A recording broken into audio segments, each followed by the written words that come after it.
Hey everyone, it's the 1st of February and we all know what that means. We're gonna look at what happened here on January. I started the year with my self-image for 2016 and I thank you all very much for your lovely comments and your shared images. And I also had my 5-year anniversary for this channel. It's unbelievable. Thank you all very much for the lovely comments you left and sticking with me, and you just know I love you guys. Thank you very much for that. We also had a lot of discussions this month. We talked about comfort zones and how they differentiate between our reading comfort zones and the physical comfort zones. And a lot of you were with me that you said, like, reading, that's easy to break out of the comfort zone. In physical life, not so much. And I really appreciated all your comments there, and it was very helpful and interesting. Thank you so much for sharing your stories. I also uploaded a video response to Leslie, adding on to the discussion on how to start a BookTube channel or YouTube channel. And I really appreciated your comments, because I kind of forgot that even though bigger booktubers seem big on BookTube, but they're still small in the overall YouTube theme. And thank you very much for reminding me of that. And also, I like that a lot of you said, yeah, you don't think about making money when you want to start a channel, and that's very good because it's not gonna happen. And as in 2015, I continued to write letters to the months, and January was not my favorite, I have to admit. But I was very sad to hear that a lot of you felt the same as I did. So let's make a pact and we're all gonna have a fantabulous February. Hopefully. We're gonna do that. We can make it. Let's have a better February. A huge discussion we had in January was about rereading books, because I mainly reread books. And I really love to hear your stories and experiences with rereading and your take on it. And I'm also very grateful that you finally endured a review for the Gargoyle, because I never had uploaded one and I really loved the book, and rereading just made it greater again.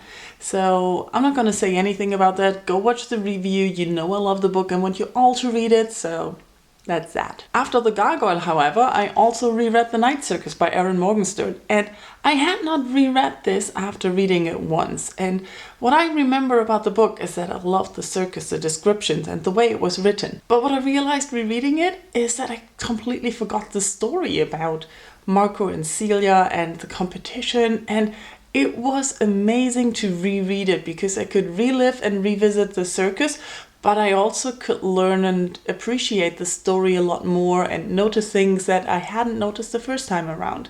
There's an old review for this one up. I'm not gonna make a new one. The last physical book I finished in January was one I started in December, and it's a combination of 2 novellas by Thomas Mann. It's Tonio Kröger and Mario und der Zauberer. And I read Tonio Kröger in school and I hated it, so I thought I'll just give it another try. And you can see by the book cover that I hated it in school, because that's what I did when I hated books in school. I just defaced the book covers. Bad me. The unfortunate thing is that I still don't like it.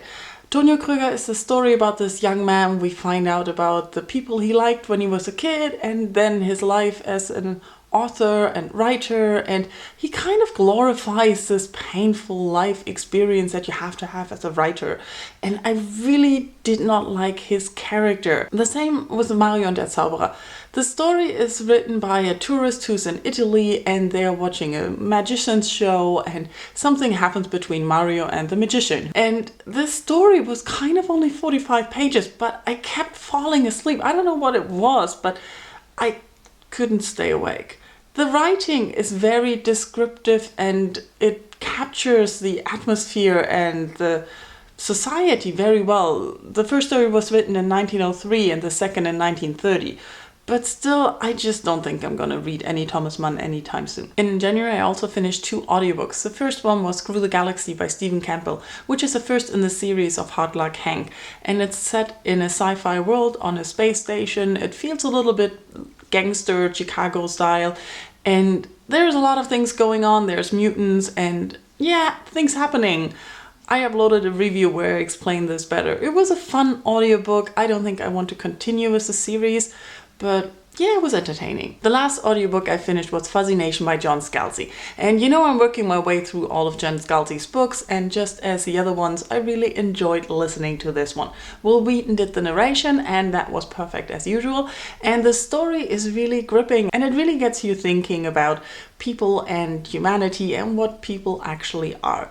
The story is set on a planet which is being exploited by a corporation for its minerals because there are no inhabitants, no indigenous people. So when one of the characters, Jack Holloway, kind of gets in contact with a species that is not really an animal that could be called people, things start to get difficult.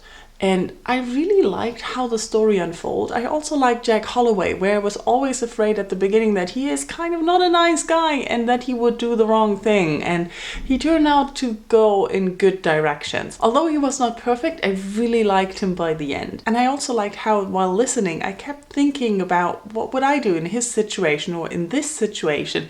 Would I do the same thing? Would I see it as a problem? What would my reactions be? And I don't know if I would have made the right decisions all the time. So I think that was very interesting because it made you think.